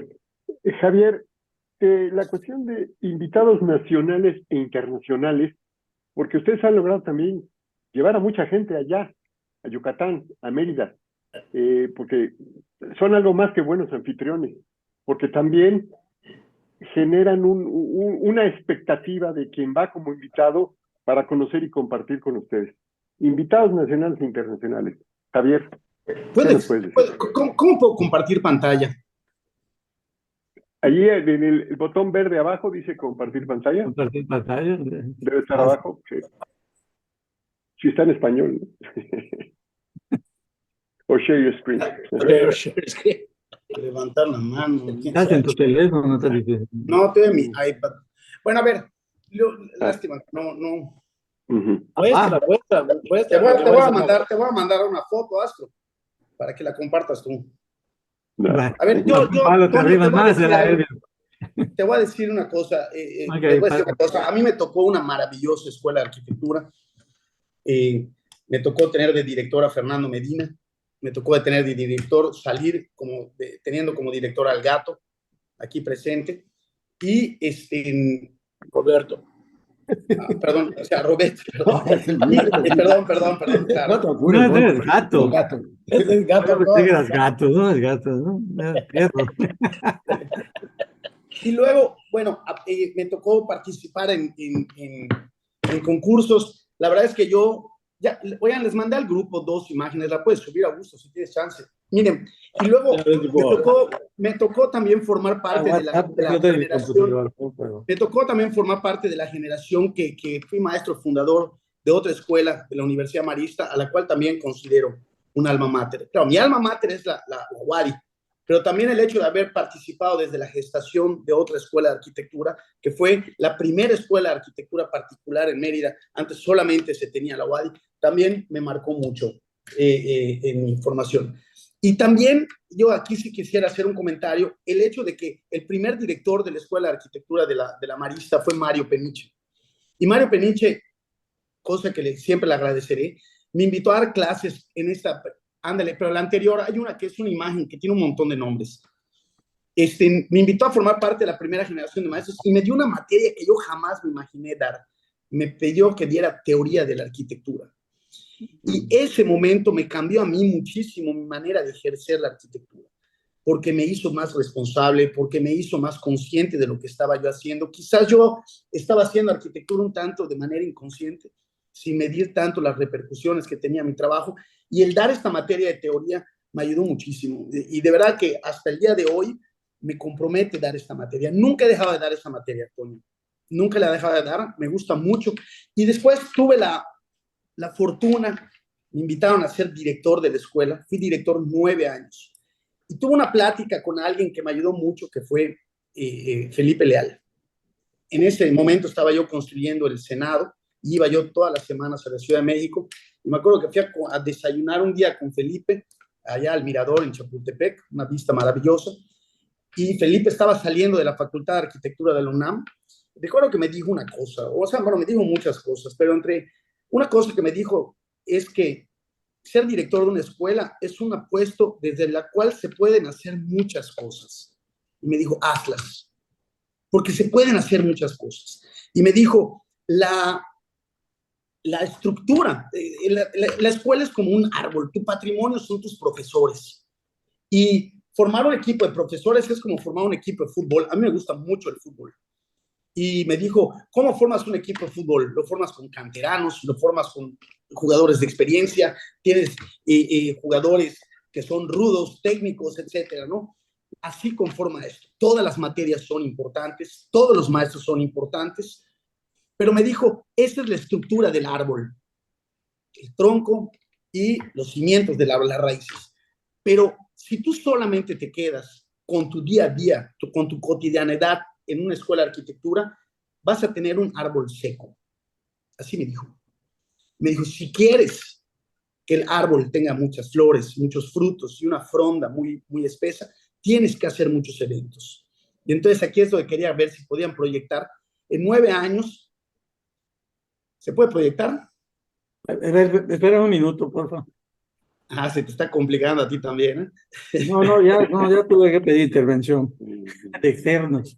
En 9 años invitamos a una cantidad tremenda de gente porque, como hemos estado comentando, aquí en Mérida sabemos vernos a nosotros mismos, sabemos entender nuestra identidad, creo que sabemos conocernos o hemos tratado de aprender a conocernos, pero creo que poco a poco hemos tenido esa capacidad de ver también hacia afuera, invitar a gente que nos venga a mostrar también cómo se hacen las cosas en otras latitudes. Yo no tengo más que palabras de agradecimiento, por ejemplo, con Humberto Recalde, que me apadrinó durante mi gestión como director, que me ayudó a conocer a muchísima gente y que, ahí está, si le puedes dar zoom, Regina, por favor, que todas esas personas se dieron en 9 años, allá hay 7 premios Pritzkers, allá están unos maestros que traíamos cada semestre, que venían Isaac Broy, Mauricio Rocha, con Humberto a dar laboratorios, vino Alberto Campo Baeza, vino Francis Queret, Toyo Ito, Ryo Nishizawa, vino Glenn Morcott, vino, o sea, muchísima gente, vino César Portela, Teodoro, Agustín Landa, Aurelio Niño. Vean. Serrano, todos esos. Mi primera actividad como director, Toño, fue invitar a La Pluma. La Pluma fue en la primera oficina que hicieron estos señores que están acá. Roberto, Mario, el Chután y Jorge Carlos. Porque los alumnos tenían que conocer de dónde veníamos. Esos gestores de esta primera escuela, es pasar este conocimiento, lo que te digo, de que se tiene que contar la historia. Y entonces, primero conocer de dónde veníamos, de aquí de Yucatán, y luego tratar de abrir las puertas a la universidad a personas valiosísimas que nos venían a mostrar otras cosas. Puedes mostrar la otra imagen, por favor, Regina. Y después de traer a toda esta gente, hicimos 2 libros que yo creo que hay material para hacer 5 libros más, que se llamaron Grandes Lecciones, en los cuales comencé yo escribiendo el prólogo diciendo que todos estos eventos nosotros le llamamos taquicardias. Una taquicardia es un sacudón del corazón que te marca. Y después de una taquicardia, tú pues tienes que vivir diferente, ¿no? O sea, regresas a tu cotidianidad, pero a lo mejor regresas comiendo más sano, haciendo un poco más de ejercicio. O sea, porque estas visitas de estas personas no se deben de quedar en lo emotivo, de tener, ay, viene un premio Pritzker. No, no, no. Deben de quedarse con algo que te marque y que te deje, que abone a tu ejercicio profesional en el futuro, ¿no? Entonces, bueno, para mí fue, creo que ahí me aparecía, estos fueron los 2 grandes libros los 2 libros que hicimos. Tenemos material, allá aparecen Solano, Carlos Jiménez, Glenn Morcor, Peter Rich, Angelo Bucci, allá pueden ver los nombres, ¿no? De estas 2 primeras ediciones. Ojalá tenemos material para muchas más, pero sí, yo creo que fue una característica de este tiempo que se abrió la universidad a invitados que nos vinieron a enriquecer muchísimo con esas taquicardias arquitectónicas. Bien, me gusta ese comparativo con la taquicardia. Yo creo que nos vas a dejar taquicardíacos, bueno, todos ustedes, y yo creo que esto va a trascender con esta sesión. Cada vez nos acercamos más al tiempo de terminar, pero hay algunos puntos que son importantes de tratar. Lo que no tratemos lo vamos a ver en una segunda sección, porque siempre habrá la posibilidad de seguir teniendo lecciones con ustedes y que también ustedes participen en las lecciones de otros capítulos. Hay un tema que se vuelve muy, a veces decimos delicado, pero yo creo que es importante: la perspectiva de género en el ejercicio profesional. Acá hemos tenido 2 o 3 encontronazos con nuestras colegas mujeres, se han incorporado más. Por supuesto, el capítulo de la Ciudad de México es muy grande, lo cual obviamente lo hace muy complicado, pero también está sucediendo en otros capítulos. Yo me he propuesto, digo yo, tal vez muy ambicioso, desinvisibilizar a las mujeres arquitectas. Entonces, yo le pediría su perspectiva de género, primero en el alumnado y después en la actividad profesional, primero a Elvia y a Jorge Carlos. Elvia. Bueno, yo no soy especialista en el estudio de género. Hay algunas arquitectas aquí en Yucatán que se dedican a eso, egresadas nuestras, Diana Góngora, Gladys Arana, pero pues cuando supe que íbamos a tocar este tema me di a la tarea de encontrar algunos datos, porque creo que fundamentalmente en Yucatán al menos la participación de la mujer es muy activa. Claro, tendríamos que identificar de qué participación estamos hablando. ¿Estamos hablando de una participación exclusivamente en el campo del diseño y la construcción? ¿O estamos hablando de una participación en todas las otras vertientes en las que se puede desarrollar un arquitecto, ya sea hombre o mujer, no importaría, ¿no? En este sentido, pues habría que hacer esa aclaración muy fina, porque si no, pues los datos no llevan a los resultados que a lo mejor quisiéramos, ¿no? Si hablamos de escuelas de arquitectura, tenemos 50-50, de repente hasta incluso hay un poco más de mujeres que de varones, ¿no? Pero si luego nos vamos al ámbito profesional, y esto pues lo voy a ligar con los pocos datos que tengo, porque no tengo otros, ¿no? Si nos vamos al colegio, uno de los colegios de arquitectos, pues vemos que de 205 agremiados, el 25% nada más son mujeres. Claro, habría que ver, bueno, cuál es el interés de ese 25% de ser parte del colegio y por qué no otras mujeres que yo conozco no son parte del colegio, ¿no? Si nos vamos al rubro de los arquitectos o las arquitectas que somos peritos de construcción municipal, de 268 peritos que están en el padrón, el 31% son mujeres. Pero eso no quiere decir que no hayan mujeres que estén construyendo y que otro firme. O sea, entonces creo que acá habría que hacer un estudio mucho más, es una deuda, creo que es una deuda, hacer estudios más finos, ¿no?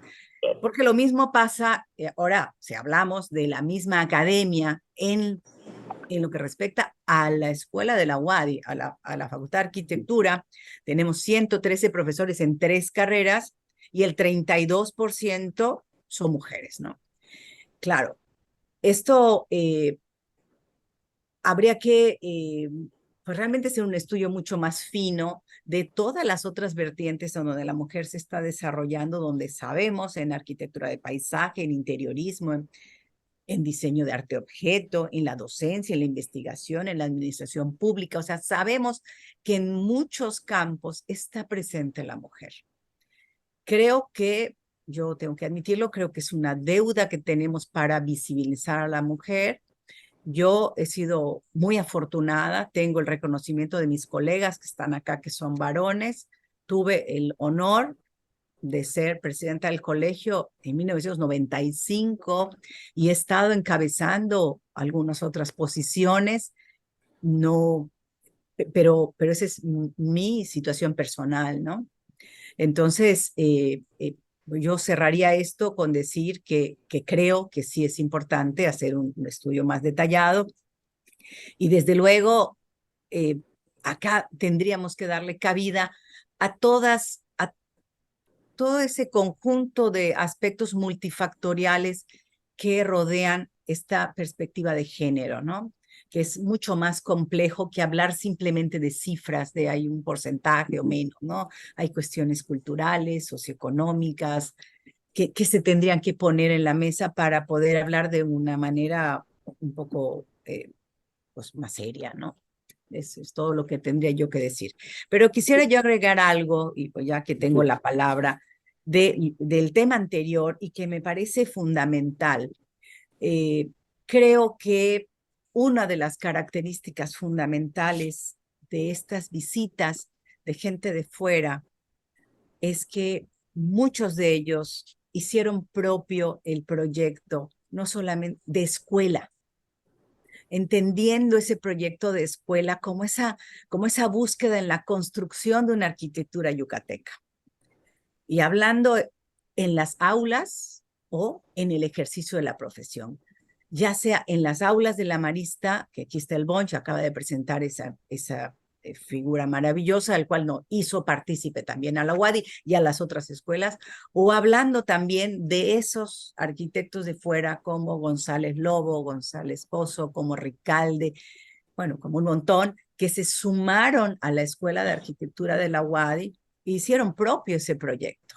Y hacer propio ese proyecto en donde pues ya vimos que hay una unión fundamental entre la academia y el ejercicio de la profesión en todos los aspectos, ¿no? Entonces yo realmente quisiera nada más, pues, perdón por salirme del punto, No. pero pues, Está bien. me parecía que era importante, ¿no? Gracias. Jorge Carlos, Bueno, tu visión, esa perspectiva. ok, mira, yo tengo una perspectiva con una experiencia bastante positiva. En mi oficina trabajan, o sea, mis colaboradoras son puras mujeres, de entrada, ¿no? Porque confío que son gente más ordenada. Aquí hemos hecho en especial un buen equipo. Bueno, pues a lo mejor es un caso un poco diferente. Pero eso me ha permitido también tener muchas pláticas y poder analizar qué es lo que qué es lo que pasa, ¿no? Y me quiero ir un poco más atrás. O sea, yo creo que en el caso de nuestra generación, por ejemplo, que no tengo los datos de cuántas mujeres habrán entrado a estudiar con nosotros, para mi gusto, tardaron en salir del cascarón, en el buen sentido de la palabra, ¿no? Porque tal vez, no lo sé, no entendieron el papel de la mujer en la arquitectura. Y muchas de ellas se dedicaron a la docencia, siguen en la facultad, muchas de ellas, pues, como dice el dicho, me estudié mientras me caso, y no han ejercido la profesión. O sea que hay un gran panorama del por qué no ha aumentado el número de mujeres, ¿no? Sin embargo, ahora, con la buena difusión, con estos con estas formaciones de grupos de arquitectos, y creo que hay mayor intervención de la mujer, ¿no? Y cosa que me da mucho gusto y que felicito, ¿no? Pero me llama la atención también lo que dice Elvia, que solo hay el 32% del padrón. Me llama la atención porque yo pensé que eran más, aunque creo que también el abrirles nuevas perspectivas en el área de diseño, como es diseño de interiores en la Marista o en no sé qué otra escuela, diseño ¿cómo se llama? Diseño gráfico, o sea, Productos. también de productos o no sé qué, lo que está dando la Marista y la Universidad, la Autónoma de Yucatán también tiene unas otras carreras, unas maestrías o otras carreras afines. Y bueno, ha crecido el panorama del diseño, ¿no? Entonces yo creo que muchas han tomado ese camino, ¿no? Han tomado ese camino. Sin embargo, las mujeres que trabajan pues hay muchas que son muy exitosas, ¿no? Yo creo que han avanzado bastante. Incluso, bueno, pues acá tenemos un ejemplo bastante significativo para nosotros, que Elvia ha estado con nosotros siempre, porque pues que es la única que tal vez haya sido se haya quitado esa falsos complejos, podríamos decir. No quiero ofender a nadie, repito, pero creo que es mucho de eso, y se pegó a los arquitectos, o sea, a los varones, ¿no? Y han seguido su ejemplo posteriormente algunos, pero ella ya fue presidenta de colegio, ya está en ICOMOS, está en una serie de cosas, lo que quiere decir que la mujer está bien capacitada, o sea, que no toma su lugar por otros motivos, y que no es la arquitectura la que se les está negando, sino que ellas están negando la arquitectura por otros motivos también, ¿no? Entonces yo creo que lo principal, bueno, es que también, como dije hace rato, ¿no? Que hayan otros campos de trabajo para la mujer, y que también, pues así como hay muchos varones o hombres o lo que sea que pertenecen a un despacho, que no todos pueden tener un despacho, lo sabemos, que es cuestiones de relaciones, cuestiones de conocimiento, de antigüedad, bueno, por lo que sea, pues ya han entendido que meterse a ese proceso de estar en un despacho les abre caminos de conocimiento, aprendizaje, sobre todo cuando no son muchos, y esos despachos de 50 personas no los puedo entender porque nadie aprende, todos desaprenden allá. Y bueno, pues nosotros que generalmente tenemos despachos chicos, creo que el de Bonche es el más grande con 100 personas. No, podemos despacho, ¿no? Pero bueno, es un despacho relativamente grande. Dios me libre, haz por eso Creo que ya recapacitó. Pero las mujeres ya tienen más participación dentro del despacho, ¿no? Y creo que solo les falta ese paso de promoverse como, pues no sé cuál sea el motivo de los varones, ¿quién sabe qué pasó aquí? Los varones, pues como que quieren hacer más cosas, ¿no? Perdón, si se cortó una cosa acá en medio, ya no sé cómo se quita. Se sale, no, ¿verdad? Seguimos. Sonrisita, ¿no? O unas cosas así. Sí, se te ve, No se ve nada, Juan Carlos. No ven nada, o sea, correcto. ¿Quién sabe qué pasó? Oye, No, entonces yo creo que finalmente, pues la mujer, pues tal vez no vaya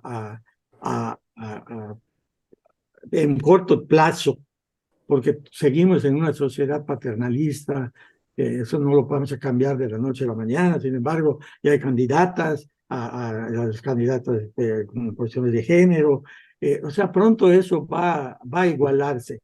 Las mujeres que ya entendieron eso, estoy seguro que pronto van a triunfar, porque son capaces, porque a veces son más capaces que algunos hombres, pero no tienen esa cultura del trabajo que los mexicanos en un momento dado tenemos, ¿no?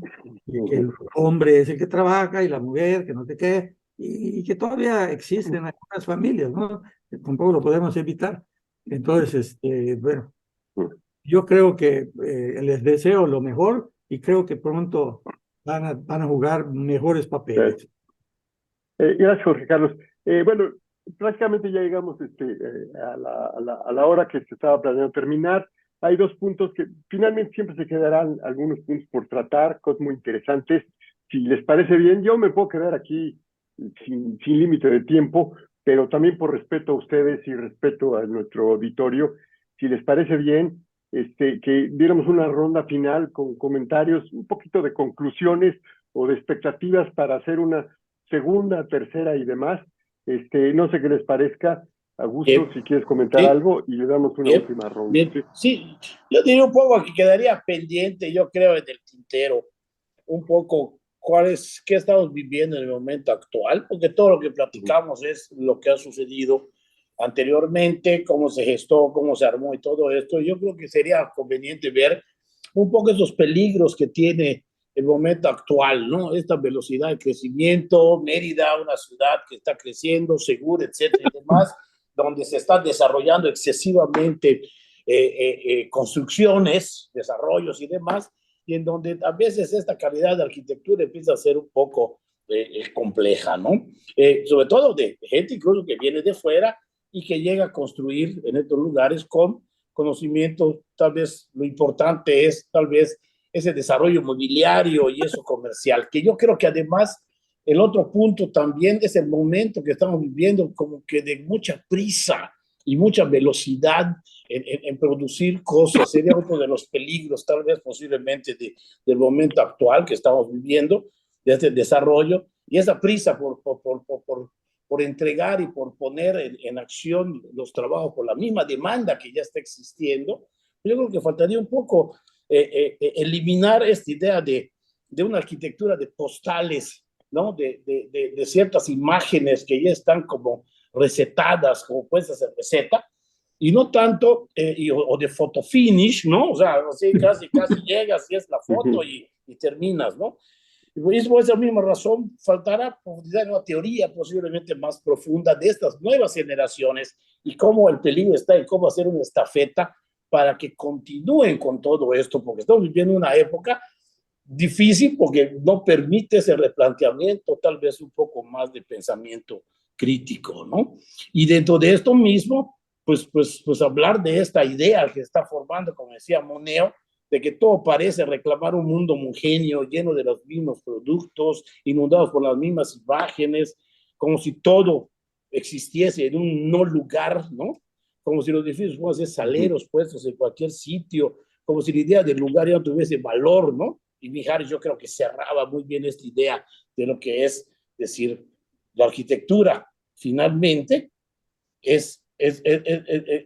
debe enriquecer el lugar y el lugar debe enriquecer la arquitectura, ¿no? O sea, son como una cosa biunívoca y dialéctica entre lugar y obra realizada. Yo creo que ahí estaría un poco el peligro y esa visión a futuro que creo que debería existir un poco más para darle continuidad a esto, ¿no? Que hemos estado platicando y que es cierto que no hemos logrado algo tan importante, porque todavía falta que se continúe esta condición de proceso y de búsqueda de esta continuidad, como decía yo anteriormente, y esta continuidad con respecto a anteriores realizaciones y a consecuentes realizaciones, ¿no?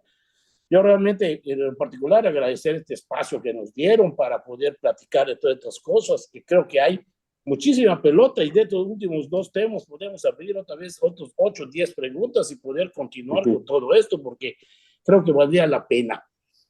Es curioso, pero en este mes hubieron, creo que 3 charlas sobre arquitectura yucateca en diferentes foros. ¿Sí? Esta fue una. Y creo que esta ha sido bastante interesante por la estructuración que gracias a ustedes nos dieron la oportunidad y las preguntas que más o menos se plantearon para poder llevar a cabo esto. Creo que ustedes fueron un punto muy importante. Creo que además confirma esta idea de que la academia es a la arquitectura y su misión es esta, de dar a conocer, reconocer, valorar todo lo que la arquitectura es para nuestro país y para el gremio. Así que, de mi parte, agradecidísimo, ¿no? Bueno, pues muchas gracias a Augusto y a todos ustedes. Y reiterando lo que acabas de decir, Augusto, sirva esto como detonador para que la academia, alguna vez lo discutimos contigo, Augusto, decías, es que luego no sirve para nada, o se vuelve un club de elogios mutuos. Bueno, vamos a pensar, a repensar, a reflexionar y a compartir con el ejemplo que ustedes nos dan.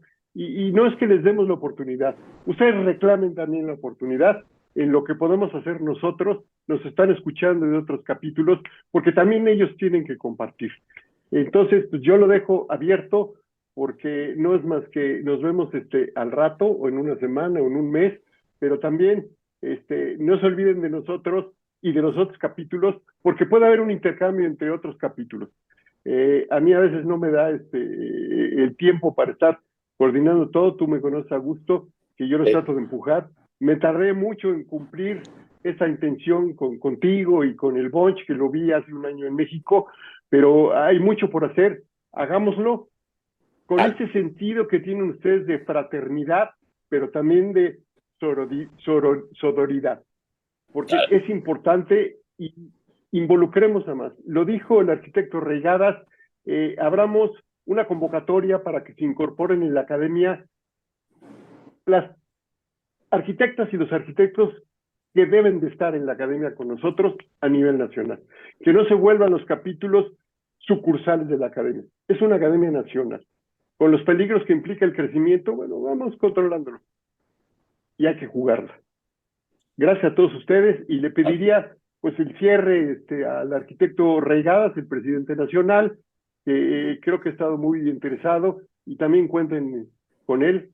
Arquitecto Reigadas, por favor. Bueno, muy bien y muy emocionado con lo que he escuchado, tomando un poco lo que el Bunch ha dicho egoístamente, comparando la arquitectura con la música y con la comida. La música la oímos en toda la República y la comida la comemos en toda la República, pero ustedes se quedan con la arquitectura, ustedes solos, con el entusiasmo que estabas platicando, Javier, de la experiencia que tienes con nuestro gran amigo Felipe Leal, y el haber traído a tantas personalidades, que llenaste un libro con 17,000 invitados y que tienes materia para todo, pero se lo quedan ustedes. La realidad es que la academia, como lo dijo ahorita Toño Gallardo, está esperando precisamente conocerse entre toda la República Mexicana.